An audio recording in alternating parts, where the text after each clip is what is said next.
Hello student, कैसे हैं? तो हम लोग बहुत दिनों के बाद जो है कि सीखो दिमाग पर जो है उपस्थित हुए हैं। और ये हम लोग जानते हैं कि 26/12/2021 को दरोगा का एग्जाम होने वाला है।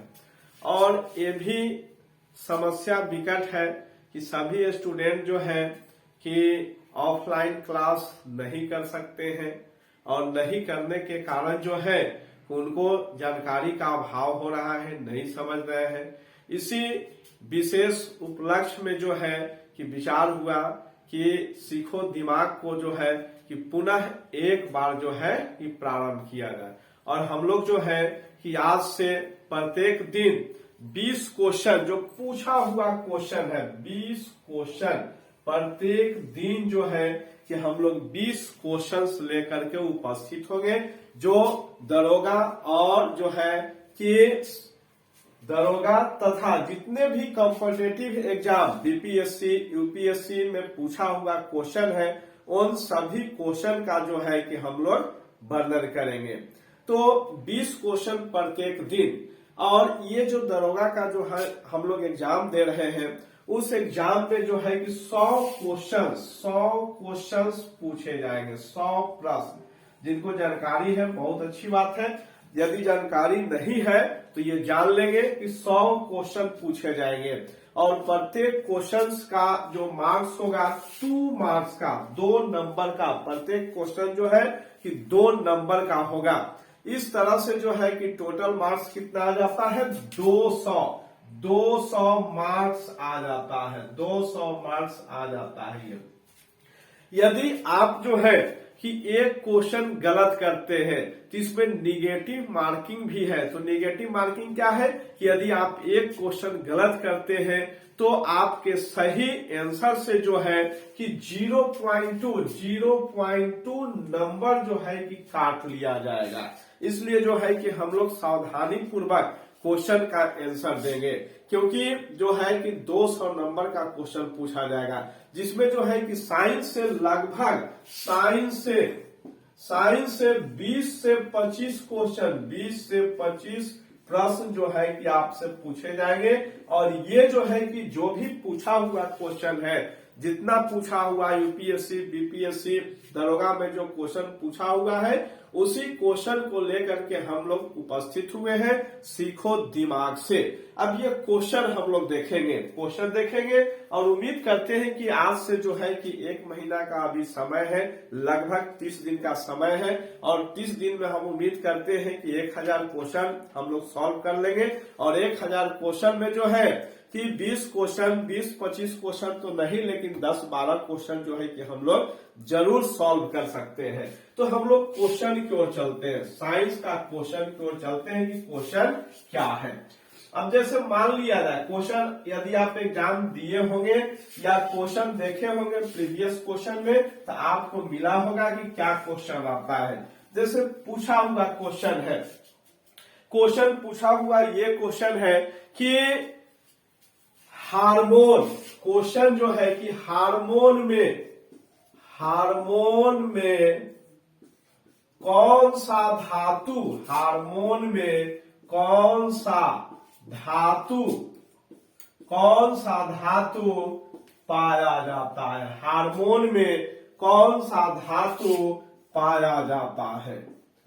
तो ये हार्मोन में जो है क्वेश्चन आपको मिला होगा, देखे होंगे किस तरह से क्वेश्चन जो है ये पूछा हुआ क्वेश्चन है कि हार्मोन में कौन सा धातु पाया जाता है। यदि जो है कि ऑप्शन के तौर पे हम लोग जो है कि जिंक को देते हैं, बी में जो है कि Fe को देते हैं, सी में जो है कि कैल्शियम को देते हैं, और डी में जो है कि हम लोग क्या देते हैं, पोटासियम को देते हैं। तो सही आंसर जो आ जाता है ए। यानी हार्मोन में किसी भी तरह का यदि हम लोग हार्मोन देखते हैं तो हार्मोन में जो है कि यह जिंक धातु पाया जाता है। और ये जिंक धातु कहाँ कहाँ पाया जाता है, तो पहला होता है कि यह हार्मोन में जिंक धातु, हार्मोन में, तो यह हार्मोन में जिंक धातु, हार्मोन में जिंक धातु पाया जाता है।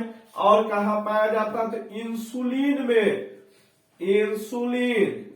इंसुलिन में जिंक धातु पाया जाता है। और कहाँ पाया जाता है? तो इंजाइम में जिंक धातु पाया जाता है।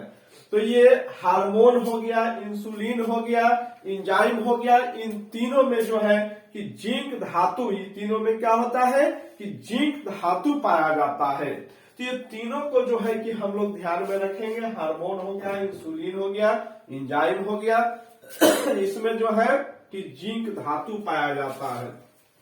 अब यदि क्वेश्चन पूछा जाए कि हेमोग्लोबिन, क्वेश्चन पूछा हुआ क्वेश्चन है कि हेमोग्लोबिन में कौन सा धातु पाया जाता है? हीमोग्लोबिन। तो हीमोग्लोबिन जो आता है रक्त का कंपोनेंट्स होता है। हीमोग्लोबिन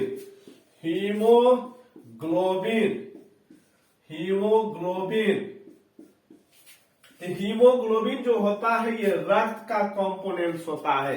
आरबीसी में हीमोग्लोबिन पाया जाता है और हीमोग्लोबिन पाए जाने के कारण जो होता है कि रक्त का रंग लाल होता है। और हीमोग्लोबिन में जो आता है आयरन धातु, पूछा हुआ क्वेश्चन कि हीमोग्लोबिन में जो है कि कौन सा धातु पाया जाता है? और हीमोसाइनिन,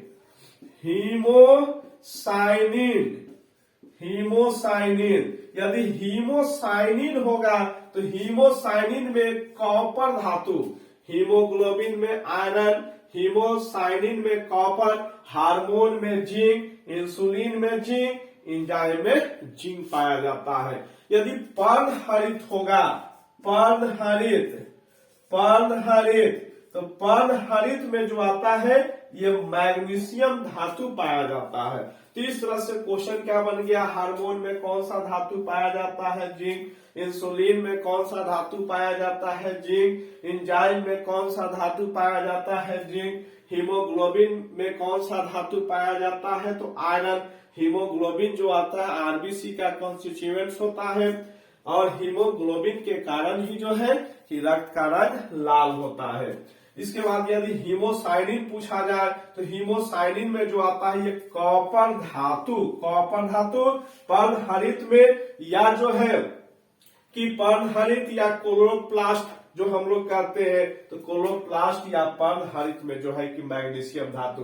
तो क्वेश्चन कितना हो गया? 1 2 3 4 5 6 क्वेश्चन जो है और इस तरह के क्वेश्चन पूछा हुआ ये क्वेश्चन है। तो इस तरह से 6 क्वेश्चन हम लोग का सॉल्व हो गया। हेमोग्लोबिन में आयरन हो गया, हीमोग्लोबिन में कौन सा धातु? आयरन हो गया। हार्मोन में कौन सा धातु? जिंक होता है। इंसुलिन में कौन सा धातु होता है? जिंक होता है। हीमोसाइनिन में कौन सा होता है? कॉपर होता है। और पर्णहरित में कौन सा होता है? तो मैग्नीशियम होता है, मैग्नीशियम धातु। पौधा में जो है कि जैसे धान के पौधा में जिंक की कमी से खैरा बीमारी, तो धान के पौधा हम लोग नाम सुने होंगे, धान के पौधा में जिंक की कमी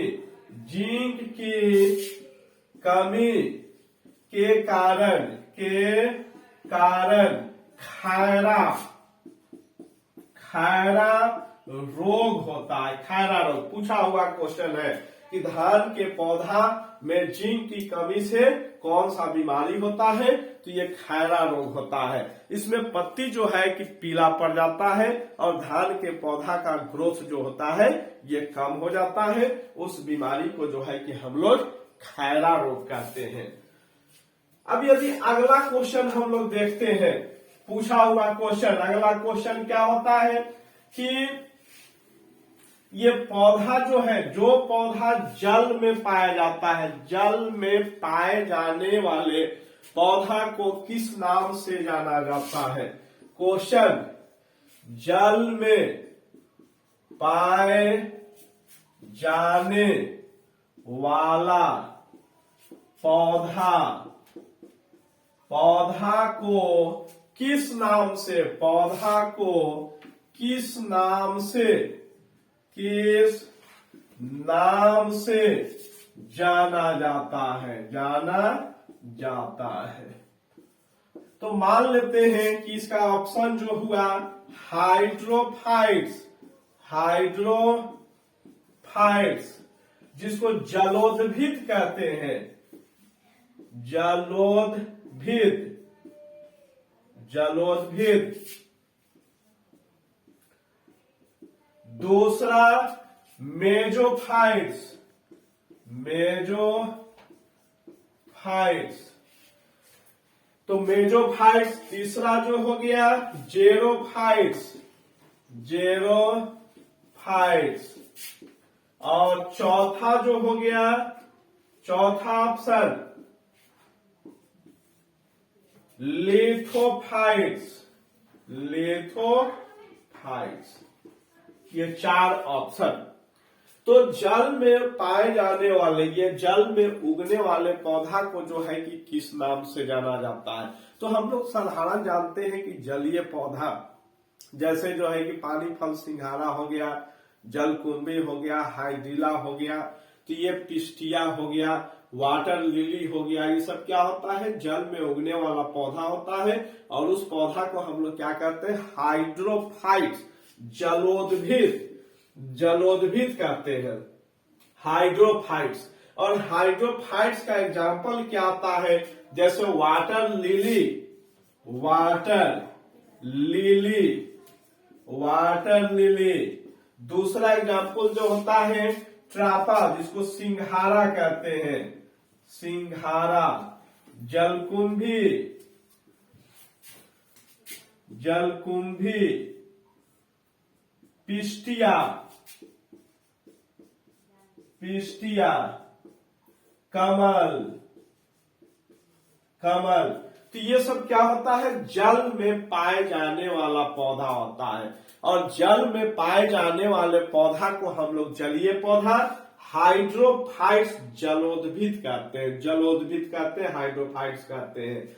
अब ये इसका आंसर आ गया। मेजोफाइट्स क्या होता है, तो हम लोग का आंसर जल में पाए जाने वाले पौधा को किस नाम से जाना जाता है, तो हम लोग कहते हैं हाइड्रोफाइट्स, जैसे वाटर लिली, सिंघाड़ा, जलकुंभी, पिस्टिया, कमल हो गया। अब इसमें जो है कि मेजोफाइट्स और जेरोफाइट्स और लिथोफाइट्स क्या होता है, तो जितने भी पौधा होते हैं सभी पौधा को आज हम लोग देखेंगे कि जिस स्थान पे पाए जाते हैं उस स्थान के नाम पर जो है कि हम लोग किस नाम से जो है कि पौधा को जानते हैं। तो मेजोफाइट, दूसरा था मेजोफाइट्स। तो मेजोफाइट्स ये पौधा क्या होता है, मेजोफाइट्स। तो मेजोफाइट्स, तो मेजोफाइट जो होता है सूखे वातावरण में, सूखे वातावरण, सूखे वातावरण में जो पौधा पाया जाता है उस पौधा को मेजोफाइट्स कहते हैं। मेजोफाइट्स क्या हो गया, तो सूखे वातावरण में पाए जाने वाले पौधा को जो है कि हम लोग मेजोफाइट्स कहते हैं। मेजोफाइट्स सूखे वातावरण में पाए जाने वाला पौधा को हम लोग क्या कहते हैं, तो मेजोफाइट्स कहते हैं। जैसे जैसे इसमें गेहूं, मक्का, दलहन, इसमें क्या आ जाएगा, गेहूं, मक्का, दलहन, दलहन, कद्दू, खीरा, ये सब जो आ जाएगा सूखे वातावरण में पाए जाने वाला पौधा। यानी कहने का मतलब क्या कि मेजोफाइट्स ग्रुप का जो पौधा होता है इस पौधा को न तो अधिक नमी की आवश्यकता होती है, न अधिक जो है कि सूखे वातावरण की आवश्यकता होती है। इसलिए जो है कि इस वातावरण में उगने वाले पौधे को हम लोग क्या कहते हैं, मेजोफाइट्स कहते हैं। दूसरा जो आता है 3 नंबर जेरोफाइट्स। तो जेरोफाइट्स जो पौधा होता है इस पौधा को हम लोग कहते हैं मरोदभिद, मरोदभिद कहते हैं। जेरोफाइट्स को क्या कहते हैं, मरोदभिद, यानी मरुस्थल में पाए जाने वाला पौधा। तो मरुस्थल में पाए जाने वाले पौधा को क्या कहते हैं, जेरोफाइट्स कहते हैं, मरुस्थल में पाए जाने वाला पौधा, जो पौधा मरुस्थल में रेगिस्तान में पाया जाता है उस पौधा को जेरोफाइट्स कहते हैं। जेरोफाइट्स। रेगिस्तानी पौधा क्या होता है? तो रेगिस्तानी पौधा, रेगिस्तानी पौधा जैसे कैक्टस का नाम सुने होंगे, बबूल का नाम सुने होंगे, तो ये सारा पौधा जो आता है ये रेगिस्तानी पौधा, जिसको मरुद्भिद पौधा के नाम से हम लोग जानते हैं, रेगिस्तानी क्षेत्रों में पाया जाता है। तो रेगिस्तानी पौधा, रेगिस्तानी में पाए जाने वाले पौधा, बालू में पाए जाने वाले पौधा को हम लोग कहते हैं जेरोफाइट। जैसे कैक्टस, नागफनी, नागफनी, बबूल, बबूल, नागफनी, बबूल जो आता है रेगिस्तानी क्षेत्रों में पाया जाता है। और इसके अलावा और कौन सा पौधा होता है जिसको हम लोग कहते हैं एकासिया ओलिएंडर, एकासिया, एकासिया ओलिएंडर, ओलिएंडर। ये पौधा जो आता है जो रेगिस्तानी क्षेत्रों में, जैसे जो है कि नागफनी का नाम हम लोग सुने होंगे, बबूल का नाम सुने होंगे, लेकिन एकासिया पौधा का एग्जाम्पल बहुत कम मिलता है। तो आज के डेट में जो है कि वैसा एग्जाम्पल देता है जो पूछा नहीं गया है। तो हम लोग ध्यान में रखेंगे एकासिया ओलिएंडर। तो एकासिया ओलिएंडर जो पौधा है जो रेगिस्तानी क्षेत्रों में पाया जाता है, इसलिए जो है इसे हम लोग जेरोफाइट्स कहते हैं, जेरोफाइटिक प्लांट कहते हैं। और इसके बाद जो आता है पिकली, पिकली पियर्स भी होता है। एक और प्लांट होता है पिकली, पिकली पियर्स। ये भी प्लांट होता है जो रेगिस्तान में पाया जाता है, पिकली पियर्स। तो नागफनी, बबूल ये हम लोग पहले से ही हम लोग के मेमोरी में है। एकासिया ओलिएंडर, पिकली पियर ये जेरोफाइट्स प्लांट के अंतर्गत आता है। इसके बाद जो है कि लिथोफाइट्स। तो लिथोफाइट्स क्या होता है? तो लिथोफाइट्स कहने का मतलब कि चट्टान पर उगने वाला पौधा। तो चट्टान पर उगने वाले पौधा को हम लोग कहते हैं लिथोफाइट्स, चट्टानी पौधा। चट्टान पर उगने वाले पौधा को क्या कहते हैं? लिथोफाइट्स कहते हैं, चट्टानी पौधा कहते हैं। तो लिथोफाइट्स, लिथोफाइट्स, लिथोफाइट्स। तो ये क्या हो गया? चट्टानी पौधा, चट्टानी पौधा अर्थात चट्टान पे उगने वाले पौधा को जो है कि हम लोग लिथोफाइट्स के नाम से जानते हैं। और लिथोफाइट्स का जो एग्जाम्पल आता है, कौन कौन सा एग्जाम्पल लिथोफाइट्स का है? तो लीवरवर्ट, लीवरवर्ट का हम लोग नाम सुने होंगे, ऑर्चिड्स का नाम सुने होंगे। तो लीवरवर्ट एग्जाम्पल क्या हो गया? तो लीवरवर्ट, लीवरवर्ट, ऑर्चिड, ऑर्चिड्स ये जो आता है पौधा, ये कहाँ होता है? तो ये चट्टानों पर उगने वाला पौधा है। कहाँ पर उगने वाला पौधा है? तो चट्टानों पर उगने वाला पौधा है, जिसको जो है कि हम लोग लीवरवर्ट और ऑर्चिड के नाम से जानते हैं। इसके अलावा जो आता है, इसके अलावा चट्टान पे और भी अलगा और भी पौधा आता है जो चट्टानी अलगा होता है। अलगा भी कुछ अलगा ऐसे होते हैं जो चट्टानों पर भी जो है कि पाए जाते हैं, लेकिन मुख्य रूप से जो है लीवरवर्ट और ऑर्चिड होता है, जिसको जो है कि हम लोग चट्टानी पौधा लिथोफाइट्स के नाम से जानते हैं। इसके बाद जो आता है हैलोफाइट्स का हम लोग नाम सुने होंगे। तो समुद्री जल यानी खारा पानी, नमकीन पानी में, नमकीन पानी में उगने वाले पौधा को क्या कहते हैं? तो हैलोफाइट्स, हाइलोफाइट्स का मतलब क्या हुआ? हाइलोफाइट्स। तो नमकीन सॉल्टी वाटर में नमकीन पानी में उगने वाला पौधा, नमकीन पानी में उगने वाला पौधा को हम लोग क्या करते हैं? हाइलोफाइट्स कहते हैं। तो हम लोग क्या क्या देखे? हाइड्रोफाइट्स, मेजोफाइट्स, जेरोफाइट्स, लिथोफाइट्स और ये हाइलोफाइट्स। तो ये आता है नमकीन पानी में। जैसे समुद्री जल में जो है कि ये पौधा पाया जाता है, इसलिए इसको जो है कि हम लोग क्या कहते हैं? तो हाइलोफाइट्स कहते हैं। और हाइलोफाइट्स का एग्जाम्पल कौन कौन सा आता है? हाइलोफाइट्स का एग्जाम्पल जो आता है जैसे राइजोसोम, सुंदरी, मैंग्रोव। तो ये पौधा जो आता है, ये सारा पौधा कौन कौन सा पौधा? तो सुंदरी पौधा हो गया, राइजोसोम आ गया और मैंग्रोव। सुंदरी, राइजोसोम, मैंग्रोव, ये 3 पौधा हो गया जो खारा पानी में सुंदरी,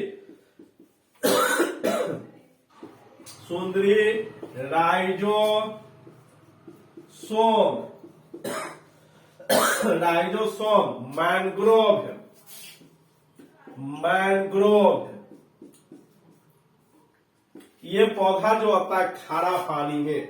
तो खारा पानी में समुद्री जल में पाए जाने वाले पौधा को हाइलोफाइट्स कहते हैं। जैसे सुंदरी, अब यदि क्वेश्चन पूछा जाए कि निम्नलिखित में कौन सा पौधा हाइलोफाइट्स का उदाहरण है? तो सुंदरी, राइजोसोम और मैंग्रोव जो पौधा है, जिसको जो है कि हम लोग हाइलोफाइट्स के नाम से जानते हैं।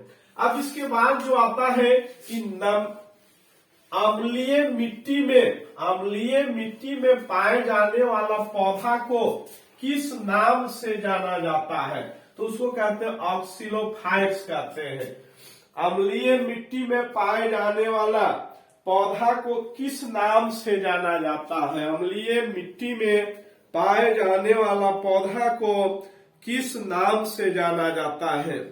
तो उस पौधा को जो है हम लोग किस नाम से? तो ऑक्जिलोफाइट्स के नाम से जानते हैं। किस नाम से जानते हैं? तो ऑक्जिलोफाइट्स,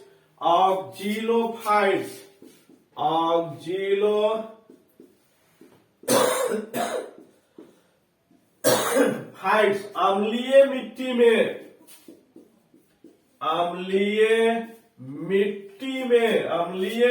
में पाए जाने वाले पौधा को क्या कहते हैं?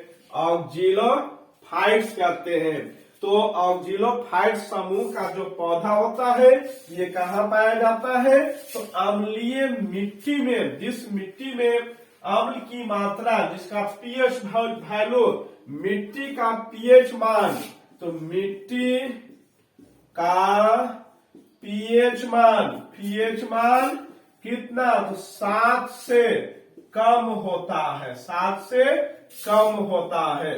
तो उस मिट्टी को जो है कि हम लोग क्या कहते हैं? अम्लीय मिट्टी कहते हैं। और इस मिट्टी को उदासीन बनाने के लिए हम लोग क्या करते हैं? तो CaOH का होल 2 या CaO या जो है CaSO4 CaO का छिड़काव करते हैं। चूना का छिड़काव करते हैं। और चूना का छिड़काव करके जो है कि मिट्टी को हम लोग क्या बनाते हैं? उदासीन बनाते हैं। तो अम्लीय मिट्टी में उगने वाले पौधा को क्या कहते हैं? ऑक्जिलोफाइट्स कहते हैं। और ऑक्जिलोफाइट्स का कौन कौन सा एग्जाम्पल आता है? ऑक्जिलोफाइट्स, तो ऑक्जिलोफाइट्स का जो एग्जाम्पल आता है, जैसे चाय, रतनजोत का हम लोग नाम सुने होंगे, बिच्छू बूटी, रतनजोत, चाय, बिच्छू बूटी, रतनजोत। जैसे रतनजोत,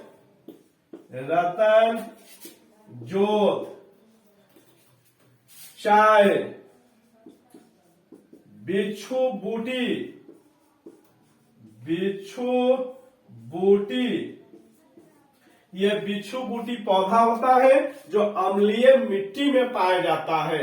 और ये हम लोग जानते हैं कि रतनजोत या जैट्रोफा, इसका दूसरा नाम जैट्रोफा भी होता है। पूछा हुआ क्वेश्चन है कि किस पौधा से बायोडीजल बनाया जाता है, किस पौधा से बायोडीजल बनाने के लिए किस पौधा का उपयोग किया जाता है बायोडीजल।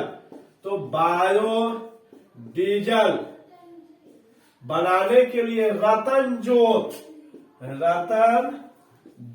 पौधा या जैट्रोफा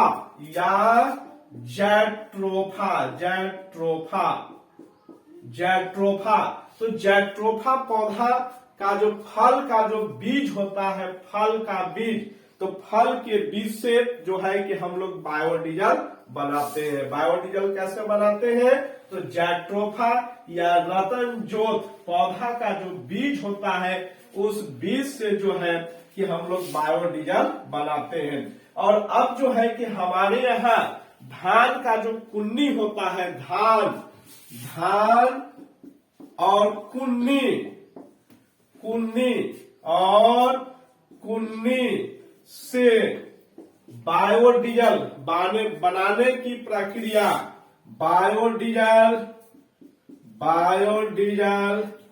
बनाने की प्रक्रिया जो है कि प्रारंभ हो चुका है। तो पहले जो है कि रतनजोत या जैट्रोफा के पौधा के बीज से, फल से बीज निकाल करके उसे जो है कि बायोडीजल बनाया जाता था। और ये जो पौधा होता है, जो ऑक्सिलोफाइट्स होता है, अम्लीय मिट्टी में उगने वाला पौधा होता है। और अब जो है कि धान और उसके कुन्नी से जो है कि बायोडीजल बनाने की प्रक्रिया प्रारंभ हो चुका है। तो ये सारा क्वेश्चन जो है कि पूछा हुआ है। अब इसके बाद जो आता है, यदि प्रत्येक दिन सीखो दिमाग से चैनल देखते हैं और जो है कि इसका क्वेश्चन हम लोग प्रत्येक दिन 20-25 क्वेश्चन हम लोग करेंगे और एक महीना में लगभग जो है कि 1000 क्वेश्चन ये पहुंचेगा। और इसमें से जो है कि 15 से 20 क्वेश्चन जो है कि अवश्य पूछे जाएंगे। ये तो एक महीना का भी समय है और एक महीना कंटिन्यू जो है कि सीखो दिमाग से चैनल यदि हम लोग देखेंगे तो कुछ लाभ जरूर मिलेगा। और ये वैसे स्टूडेंट जो ऑनलाइन क्लास, ऑफलाइन क्लास में जाने में सामर्थ्य नहीं है, उन स्टूडेंट के लिए जो है कि विशेष रूप से जो है कि लाभ होगा और लाभ हम लोग जो है उठाएंगे। तो अगला जो है कि हम लोग ऑक्सिलोफाइट, अब जो है कि क्वेश्चन, तो हम लोग क्या क्या देखें इसमें? तो जल में पाए जाने वाला पौधा, चट्टानों पर पाए जाने वाला पौधा। तो एक बार पुनः रिपीट करते हैं।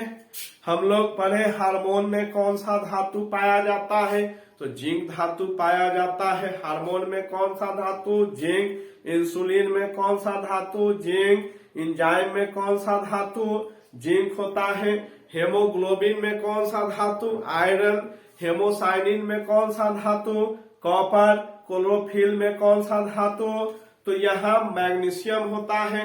धान के पौधा में जिंक की कमी से कौन सा बीमारी होता है? तो खैरा की बीमारी होती है। जल में पाए जाने वाले पौधा को क्या कहते हैं? हाइड्रोफाइट्स कहते हैं। और समान वातावरण में पाए जाने वाले पौधा को क्या कहते हैं? तो मेजोफाइट्स कहते हैं। चट्टानों पर उगने वाले पौधा को क्या कहते हैं? तो लिथोफाइट्स कहते हैं। और रेगिस्तानी क्षेत्रों में पाए जाने वाले पौधा को क्या कहते हैं? तो जेरोफाइट्स कहते हैं।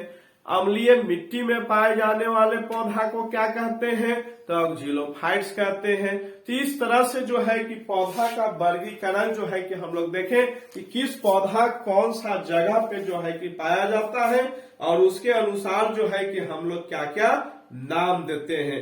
एक होता है जो कम मृदा तथा कम तापमान में उगने वाला पौधा जो होता है, और क्रिप्टोफाइट्स, क्रिप्टोफाइट्स जो टुंड्रा प्रदेश में पाए जाने वाला पौधा, जो बर्फ में पाए जाने वाला पौधा होता है, उसको कहते हैं क्रिप्टोफाइट्स।